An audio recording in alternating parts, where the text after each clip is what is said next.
Hey everyone, welcome to a new episode of Superhero Deep Dive. I, as always, am your host Jason. I have a pretty good show lined up for you today. I'm going to be talking about someone that was popular, or where they weren't even popular in the 90s. They just came out in the 90s, and I thought they were awesome, which probably meant that they weren't that popular. Just because I love obscure superheroes. But let me get my disclaimers out of the way, and we're going to get into Darkhawk. So, the information is pulled from different sources across the internet and may or may not be completely complete, but they do give a really good insight on the current superhero. As always, if you guys ever want to catch me, you can catch me every Tuesday and Thursday on Outworld Fleet Radio. Their website is www.un-conventional.com/radio.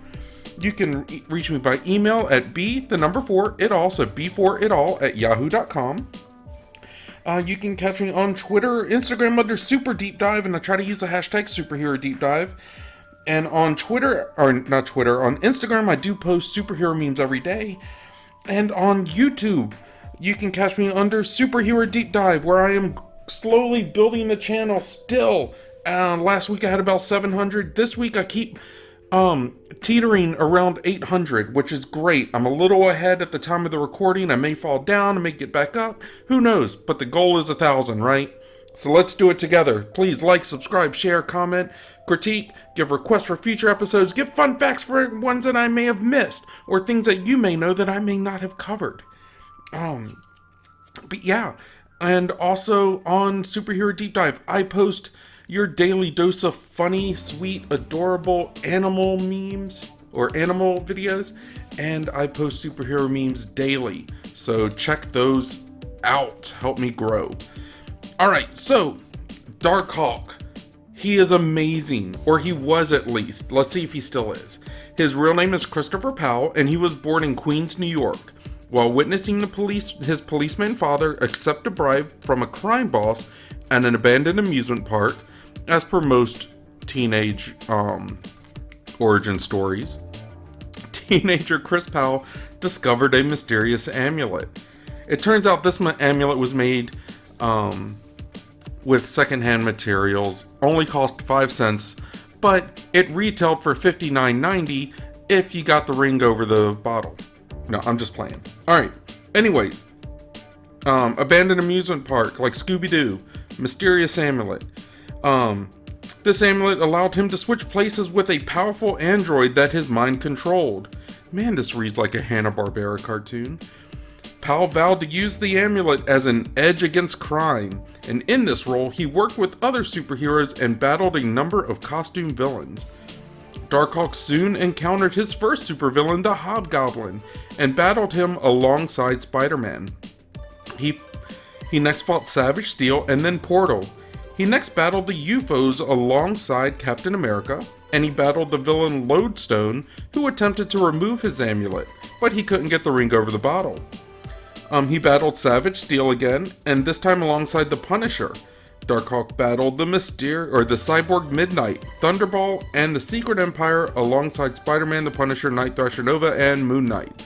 Darkhawk then battled assassins from the Foreigners 1400 Club, which, just so you know, they are super extreme Christians. Like, they are twice the Christians that anyone that watches the 700 Club are.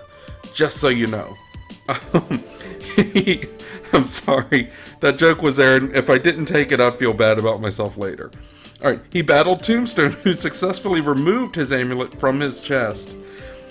Darkhawk occasionally worked with the New Warriors and was provisional member of the West Coast Avengers. Darkhawk also battled a number of costume villains, including the Brotherhood of Mutants. Powell discovered that the android was stored and repaired aboard a starship in a dimension called Null Space. When he used the amulet to access the android body, his human body switched places with it. There were 5 Darkhawk amulets, and they were commissioned by an alien crime lord named Darkhawk. The scientists who created the technology eventually used them to assault Bach. And after Bach destroyed the other After Bach destroyed the other scientists, 2 of them beamed their minds to Earth and merged with 2 Earth scientists there. Byron was Ned Dobbs, and Mondu was John Train. created a sixth amulet, which is the one that turned Christopher Powell into Darkhawk. Okay, back in the late 80s, early 90s, there was a movie called The Guyver. Have you guys ever watched that? This is reading a lot like that. Just so you know, I wonder if this is Marvel's take on The Guyver. Let's see here. Powell discovered that the android was stored and repaired aboard a starship. Okay, yeah, we got that one. However, the events of War of Kings Ascension cast doubt on how much of this, even the existence of Bach himself, was real. Later, Powell and Darkhawk were split into two separate beings, each with Powell's memories. The Darkhawk body was then transformed into a new shape when it accidentally downloaded data from the ship, later re-emerging so that Powell could change back and forth between the two without teleporting to null space. Powell later joined a group of former teenage superheroes who were struggling with their current lot in life called the Loners, formerly known as Excelsior. Oh, Stan Lee, we miss you. We miss you so much. Members of this group included Phil Urich, which is a former Green Goblin, Turbo from the New Warriors, Lightspeed from Power Pack, and Ricochet from the Slingers. A group was hired by a mysterious benefactor later revealed to be the former Avengers sidekick and Captain Marvel and Hulk partner Rick Jones to track down the runaways in Los Angeles. Powell displayed trouble controlling his anger in his Darkhawk persona, leading to a short skirmish with Turbo. Dismayed with himself, Powell admits to his teammates that he suffered a nervous breakdown. Powell decided to never turn into Darkhawk again, but this decision did not last long, as shortly thereafter the group battled the notorious Avengers villain Ultron. Whenever a superhero says, "I'm never doing this again," they do it.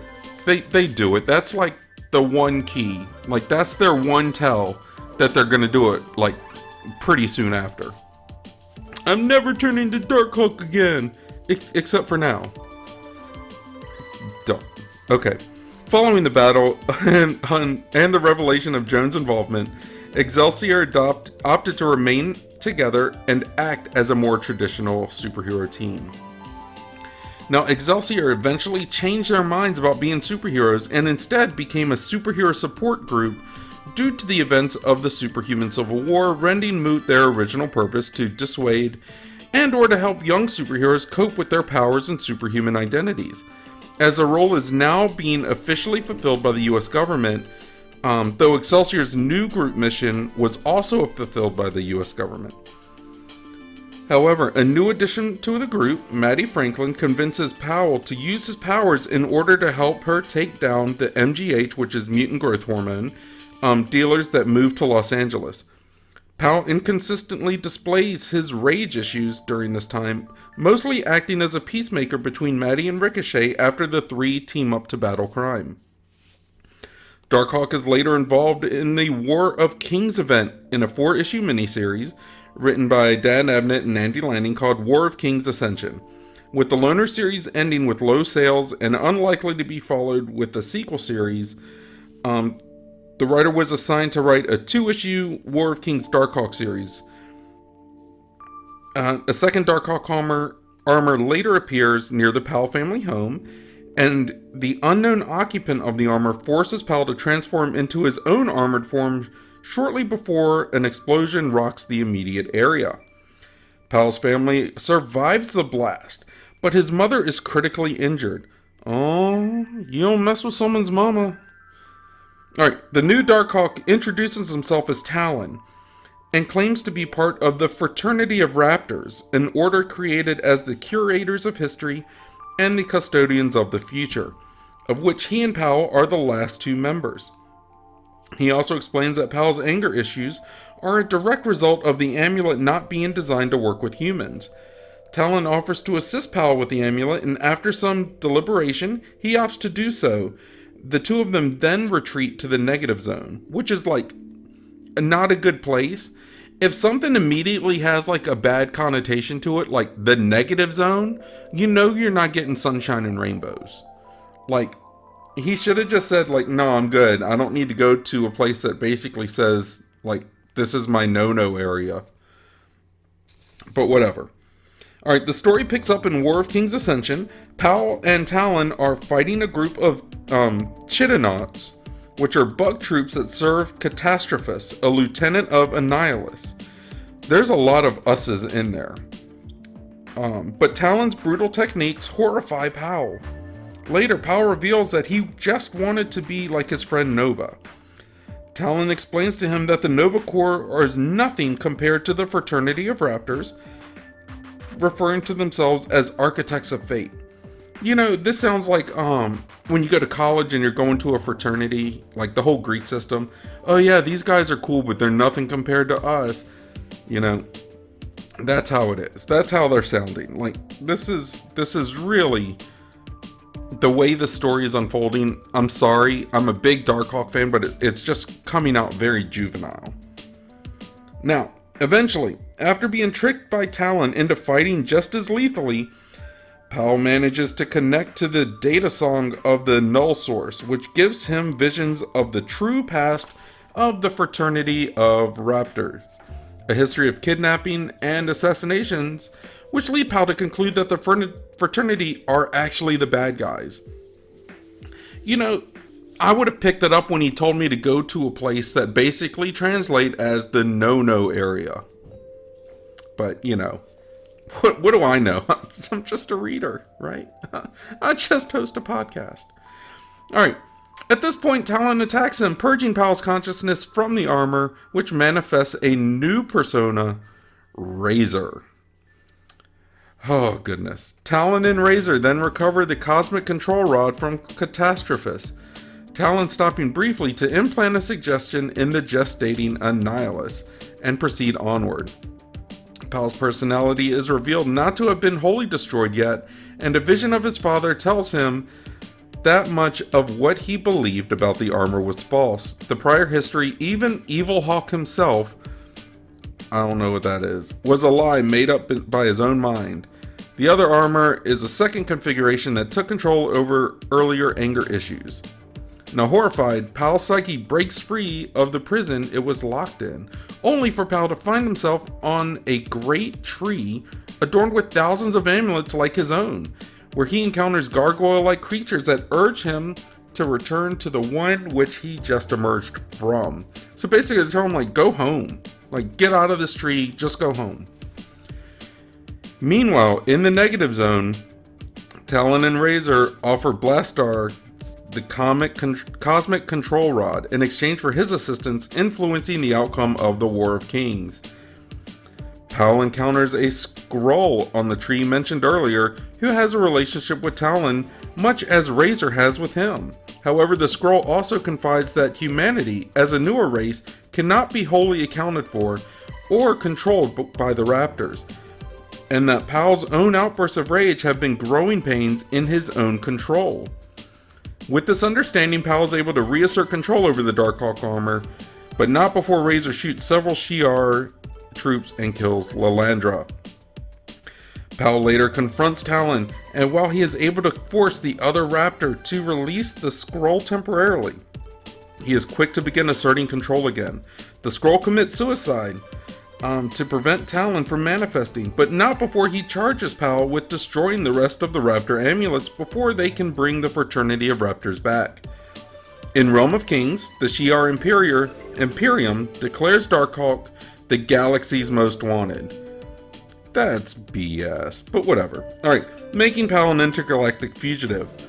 His old friend Nova, not willing to believe Pal could be a murderer, tracks him down to the planet Shard, which is in danger of falling into a rift in space known as the Fault. Nova offers to help clear Powell's name, but they are interrupted by an attacking biomass from the Fault. You know, I had a biomass one time, took forever to wipe. Anyways, and by the awakening of another raptor named Gyre. All three are trapped on a planet as it is disintegrated by the Fault. Darkhawk finds himself saved though alongside Nova by Nova's old enemy the Sphinx, who seems unaware of Darkhawk's presence. Together the two heroes join past versions of Reed Richards, Black Bolt, and Namorita in helping the Sphinx combat his younger self. The young Sphinx draws his own warriors, including Gyre, into the battle, and Darkhawk faces and defeats Gyre in single combat, exorcising him from the Kree archaeologists he had possessed. During the fight, Gyre reveals that many more raptors are reawakening. Ultimately, the Elder Sphinx defeats his counterpart and mentally controls Darkhawk into giving him his younger self's costume.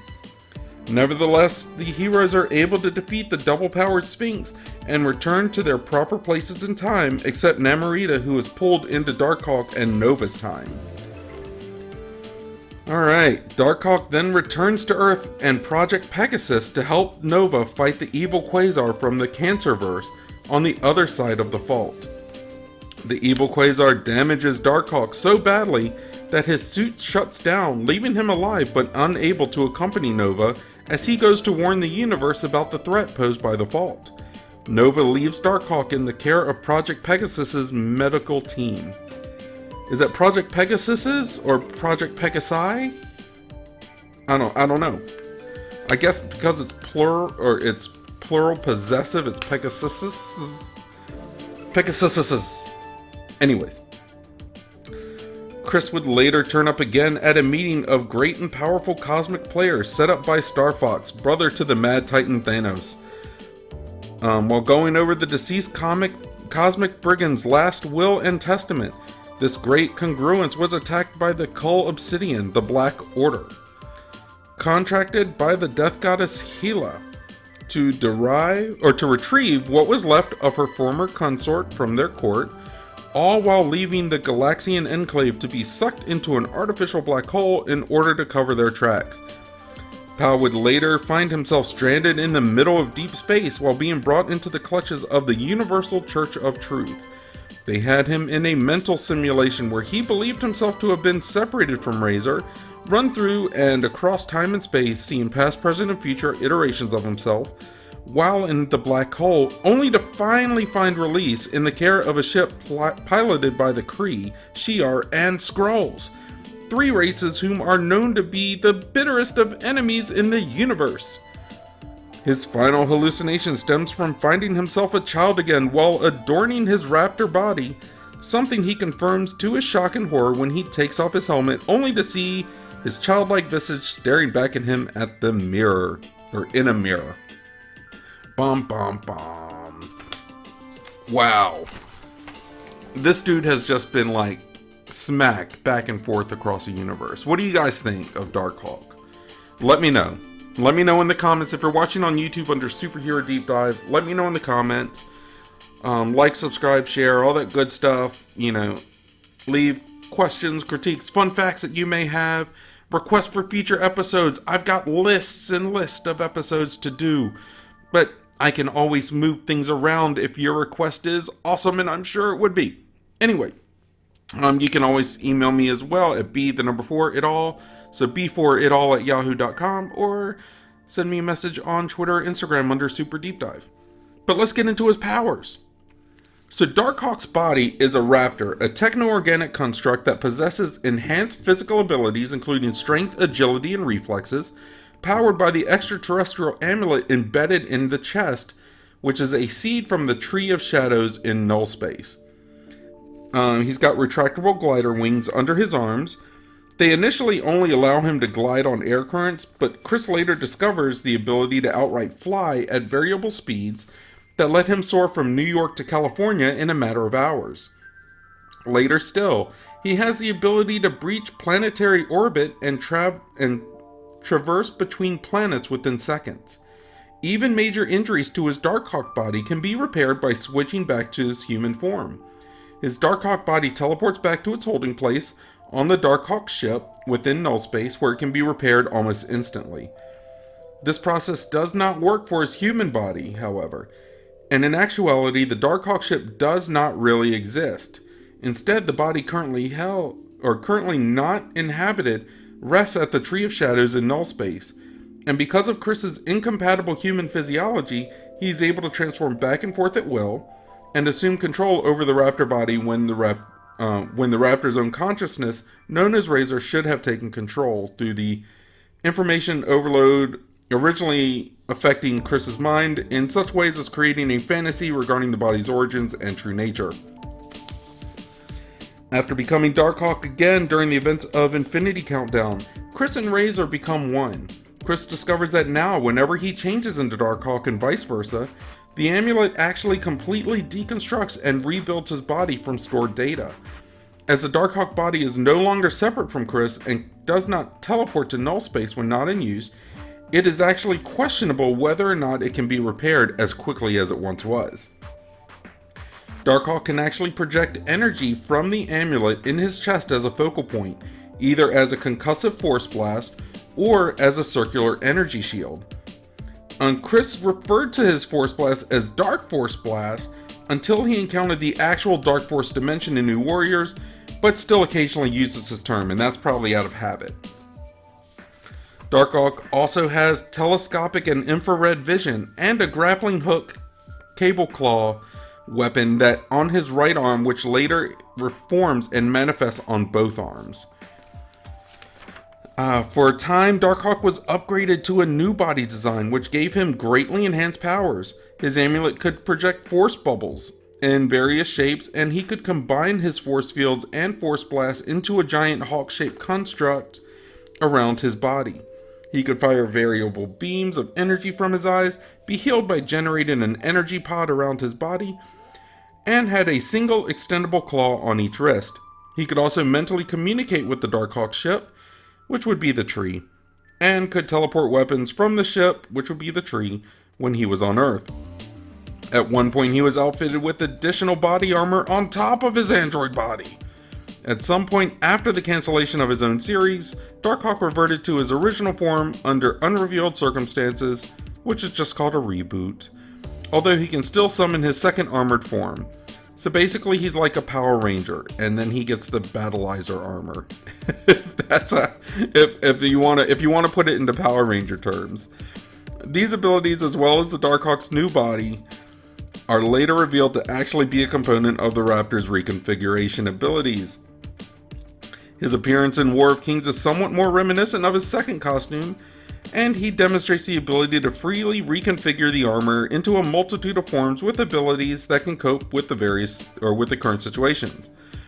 His new forms include Strike Suit mode, featuring heavier armor and weaponry, Warflight mode, which allows more aerial maneuverability, and Rescue mode, featuring enhanced sensors and the ability to ferry passengers.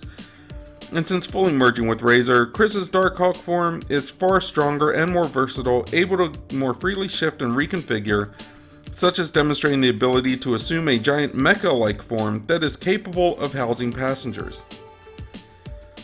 A raptor is techno-mystical in nature, being versed in some forms of arcanium and magic. They can also create their own stargates to shorten universal distances, as well as access other dimensions like the negative zone. Oh my gosh, I don't know. This is like, they're really struggling on this. They're just like, yeah, let's just make this part of the robot. So I'm gonna skip a lot of this other stuff because I'm sorry, it's just kind of dumb. It's just not great. And this is someone that I was a huge Darkhawk fan. Like, you guys don't understand how much of a Darkhawk fan I was growing up. And this just, I feel let down. In his human form, Chris Powell has no superhuman abilities, though he has taken some karate and kendo classes. So that's it for that.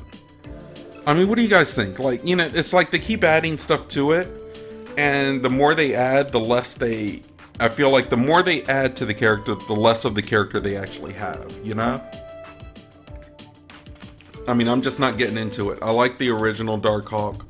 All these changes, and like retcons and reboots, him being transported, like, you know, from a ship to a tree and stuff just doesn't make sense. It looks like they were just constantly trying to reboot the character, and nothing really stuck. But let's get into fun facts. Oh goodness. Darkhawk makes a non-speaking cameo appearances in Fantastic Four, the animated series.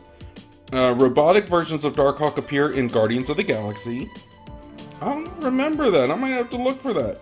Darkhawk appears as a power disc in Disney Infinity 3.0. He also appears as a playable character in LEGO Marvel Superheroes 2. He also appears as a playable character in Marvel Contest of Champions and as a playable character in Marvel Future Fight. I just downloaded Marvel Future Fight the other day and played it as Darkhawk because I got him as a free character and he was a lot of fun to play with. I just don't have time to play it, so I had to remove it from my phone, but it was a lot of fun. So yeah, do you have any other fun facts? Let me know. Let me know in the comments. Send me a message, all that good stuff. But now I'm going to go to my final thoughts.